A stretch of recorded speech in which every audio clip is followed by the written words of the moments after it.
This is episode number 15, which is part 2 of submitting to the process.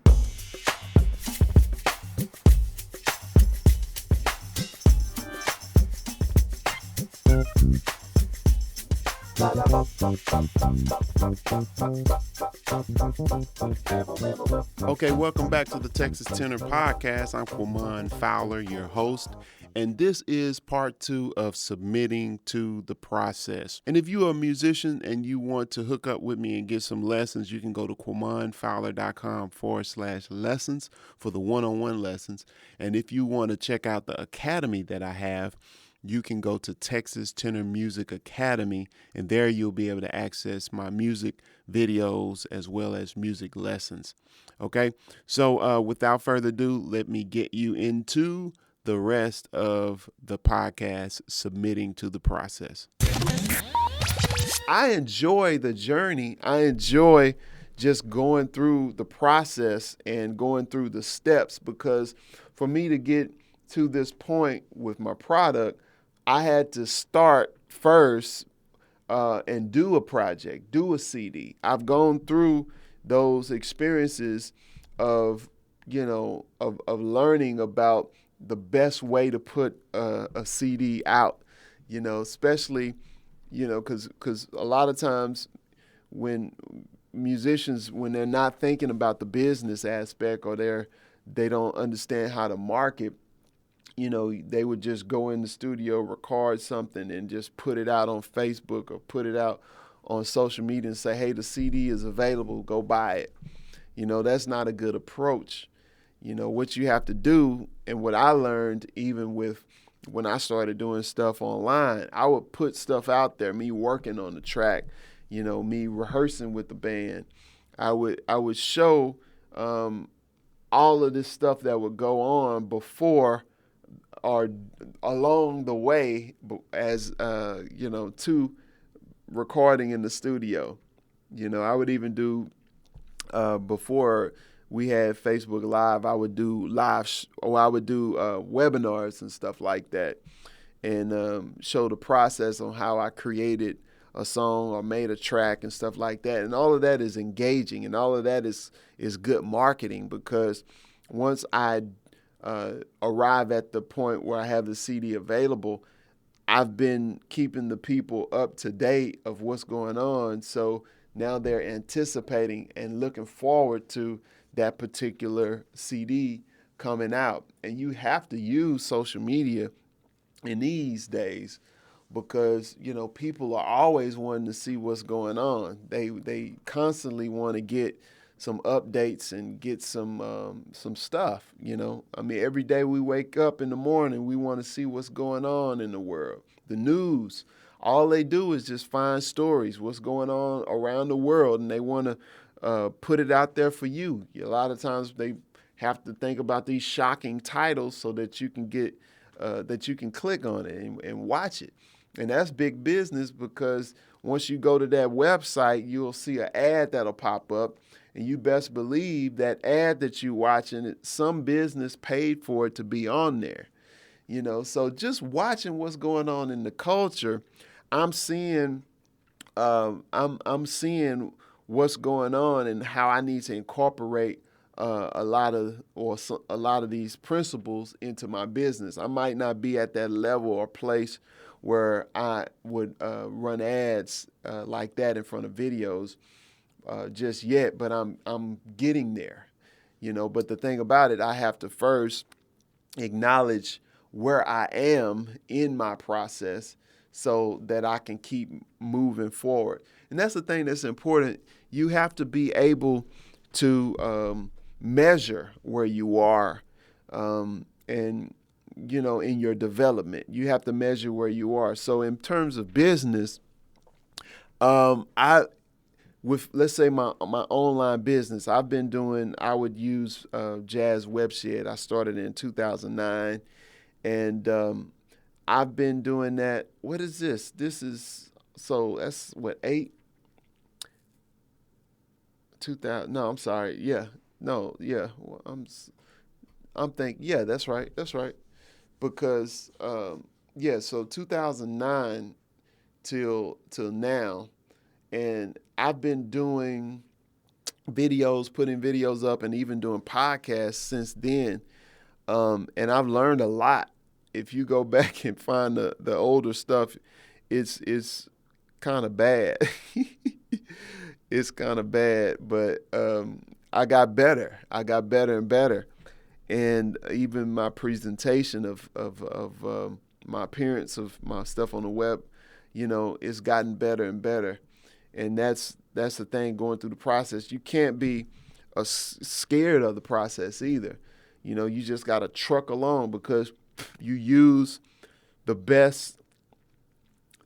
You present what you have the best you can. That's what I was wanting to say at that particular level, you know. And the more you do it, you get better and better. Even doing podcasts and doing these videos and stuff like that. This is my first time doing a podcast live, so I'm gonna get better and better. And with you all's encouragement and feedback, that even helps me through the process get better. But you got to have confidence too. We're not perfect. I'm not ashamed of myself. So I can get on here and do this because I appreciate the process. And this goes into practicing and playing. The more you play, like if you've never played in front of people, or if it makes you nervous to play in front of people, you need to do it more, because the more you do it, the more you're not going to be nervous. The more you're going to feel comfortable with doing it. And, just the same as me feeling comfortable in playing, I'm probably not as comfortable or confident in speaking as I am with playing. So it just depends. I mean, I'm cool with speaking, but like even as a teacher, you go through these same things, because these same areas of growth are when it comes to teaching students. You have to learn where the student is and your best way to approach working with them. Because that's the thing too. I went through this process with teaching. I have what I think a student needs, and then initially I would go in and say, okay, good, let's work on this and let's work on that. But they don't even have the prerequisites that would have them to be even able to work on the stuff that I would like them to work on.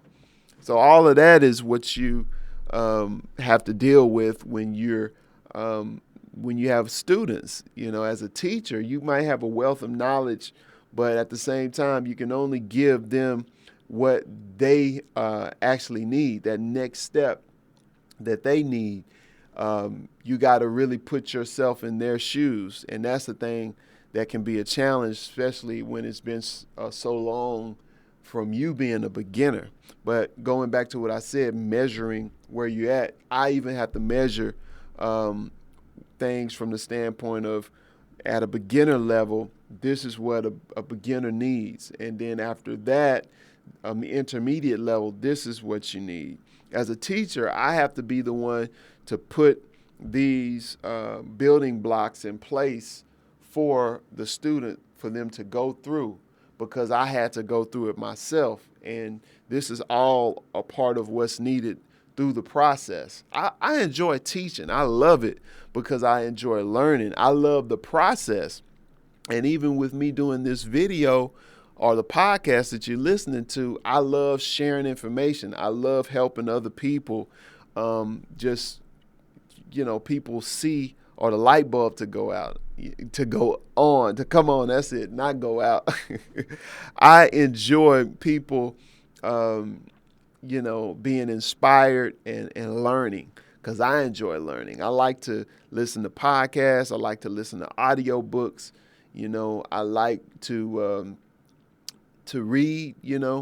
Now I said I used to read a lot more, of course, once before the technology, and then once the technology of the podcasts and audiobooks, I just get the audiobooks and I listen to them, but still, it's nothing like reading. It's just, you get more of a connection when you can look at the words and read them, But I understand that because when it comes to transcribing as an instrumentalist, you know, you get a lot more when you learn the music by ear and sit down and pick out what's going on. It's more of a engaging. It's more engaging for the mind, the brain, when you're learning music like that, And that's the same way with reading. When you can sit and read a book, it helps your vocabulary. You're looking at the words, you're thinking about them. Sometimes you might even verbalize it. And the more you can use all aspects of your brain, the higher, the more likely you'll be to remember it and retain that. So that's very good to know. But yeah, this is all process. I mean, even as a teacher and as a musician, we have to process music because we process it individually or internally, but we have to share it with other people so that they can understand how to go from step one to step B. So check it out. I mean, I'm saying, like I was explaining to a student the other day, you listen to music to enjoy it. We just overall we enjoy the feeling of a song, and we like certain aspects of it, but we hadn't sat down and tried to analyze what it is. But these are two different modes to be in. You can sit and enjoy something, and and then you can be in a mode to where you want to break it down. But the reason why I brought that up, I was just talking about processing what you're hearing so that you can replicate it. Because that's the whole point when you are a musician and you want to grow in your skill. Well, you got to start processing what you're hearing. Why is that so cool? Why does that sound hip? It's usually a combination between the melody, harmony, and the rhythm. And so you can go in and look at specifically what was that rhythm, and look at what was the harmony. And so what was the notes that went over those chords? And, why was that cool? Was it some extensions? Was it outside of the key? Was the rhythm hip that happened at the same time when he went outside of the chord, and came back? All of those are specifics. But because I'm a educated musician, I can quantify those different aspects in the music, with terminology. When you're not educated, you don't have terminology or labels to put on those different aspects of the music to be able to put everything in its place. It kind of gets to a point where it's just a blur. It's just, you get to the point where you just tap out. You don't know. It's just cool, But that's the thing, processing music, you got to learn to process music. You got to learn the terminology. You got to learn, like I said on the video I did, you have to, before you can perform on the stage and record an album, you got to first go all the way back and start with the scales and play the scales with a metronome. And then from the scales, you play the arpeggios in all the 12 keys, the scales in all 12 keys. Then you play the modes. Then you use the modes, you play the arpeggios of the modes. And from there, you can start learning songs, learn the melody. If you don't know the chords, just learn the melody. Then go in and start learning the chords, play the arpeggios of the chords, Then you can play the different modes off of the arpeggio. So it's step by step by step by step by step, And I love the process of learning. I love the process of just I guess the stimulation that I get from learning new stuff. And, whether it's in life or whether it's in music or in business, you got to always write down or keep a note or keep track of where you are in the process, because that's what is going to help you continue to move forward. I'm always keeping notes in Evernote. That's this software that allows for you to put notes, and you're able to get it on your phone or your mobile device wherever you're moving around. You can take a picture of something and put it in there, and go back to it. I also use Trello to get stuff done when I'm working with a team on finishing projects and stuff with my websites, and I can tag them in it, or it'll send a message to them where they can see what's going on. So whenever we're finished with working on something, we can move it into from the to-do to the in progress, from the in progress to the done. So I love to use these tools to help me with my ideas, to execute them and finish them, because I'm so a visionary. I'm so inspired. A lot of times I got too many ideas than what I can follow through with. So I have to keep this stuff journaled and written down just so I can finish, what I start. And that's the thing. You can't be overwhelmed. If you're overwhelmed, that means you're not quantifying or spelling out or identifying what the issues are. What's the way to eat an elephant? One bite at a time. So, don't overwhelm yourself. Sometimes our brain will shut down when we got too much information, but if you chop stuff up and into sections, then you can digest things better.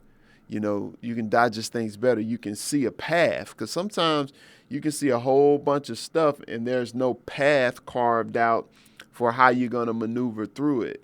But as a musician and being disciplined and growing, in my musicianship, I'm using a lot of the same approaches in other areas of my life. So because I have experience with how to grow as a saxophonist on an instrument, I'm using the same principles to apply to my business, or even spiritually in my growth, or, my growth as a husband and my growth as a father. Every stage or every area of my life or our lives, we're going through a process. So let me give you another nugget. When you go through the process, I want you to think about this. Like when I was talking about spiritually or even growing as a man, you have to have mentors. It first starts at home. My dad was my example. My mom and dad were my example. So when I got married, it was certain things subconsciously that I just was doing. And I had to learn even about where I got that from. And my wife, her response or the way she acted had everything to do with the environment she grew up in when she was, a child, and what she saw from her parents. And so, and there was even a point where I needed to learn some other things, and I had to watch other married men, and learn from them and have mentors when it came to just being a man and taking care of business, being the provider for my home. And even I had to learn business and read books and listen to different audiobooks about business, so that I can learn how to put my ducks in a row right, because you have to always have a mentor. That's the key. I always have to have a mentor. I had a mentor with the saxophone. I had a mentor throughout my high school and college years. That's how I was able to make a lot of progress. And that's what I encourage for you. I mean, a lot of people who are trying to lose weight or get in shape, they get a personal trainer. We all need accountability in these areas, in these different areas of our lives, just so we can move forward. And continue to move along in our process. But you got to submit to your process first to get through it. Okay? So that's a whole bunch of stuff I was able to kind of ramble on and share with you. And speaking of which, when it comes to mentorship, I am one who teaches lessons. I actually created the Texas Tenor Music Academy, once again, as the place that you can go and check out a lot of the lessons that I have available in the areas of jazz improvisation and marketing and business for musicians. Also, performances that I've done are in Texas Tenor Music Academy. You can become a member today and get the free trial and check it out. If you want to stay on, you can join us and hang out with us. I'm created also a private group for those who want to share what they're practicing on and socialize with me. Also, if you're just a music lover and you enjoy the videos that I do, the podcasts and stuff like that, you can definitely become a patron by checking out the Patreon page. It's Texas Tenor, patreon.com/Texas Tenor. You can check that out. And I got some cool stuff that I make available for those people who are patrons. And once you become a patron, I'll give you access to my on-demand music through my app. So once you download the app, just give me your information after you become a patron, and then I'll send you access to that on-demand music on demand inside my app. So definitely go check that out. I'm enjoying just YouTube and learning and watching these videos and learning what these other creators are doing and being consistent with providing their audiences with content. So it's pushing me to up my game, so it's always growth that's needed. So thank you so much for hanging out. I can keep going, but I know you all have to get on your way to whatever you have to do, whether it's sleep or going to work or going to your next appointment. Just want to thank you for taking the time to check out this podcast, and thank you for helping me along the way during my process. I'm going to get better and better at this, but I'm going to be consistent. That's my thing. I have to submit to the process. So part of the process is being consistent. So whatever it is that you have to do, make sure you go and write it down. Go read something. Go join somebody's course or read get some on Audible or podcast or whatever. Get what you need to get to that next level so that you can continue to expand and learn and grow through your process. That concludes this episode for Submitting to the Process. I really appreciate you taking the time to listen. I'm always wanting to be a blessing, both with music and information that I share with you. And I would like to hear from you. So give me some feedback wherever you're checking it out on SoundCloud, or if you're in the podcast app area, wherever you are, or YouTube. Send me a message, like, share it, subscribe. And I would love to keep in touch with you and find out where you are in your process of getting things done. Okay, so I'm gone. This is Quamon Fowler. Be sure to go to QuamonFowler.com. That's my website. And also check out Texas Tenor Music Academy if you would like to join, and check out some of the stuff that I offer from the music videos as well as the lesson videos. Okay, so we'll see you next time. Peace.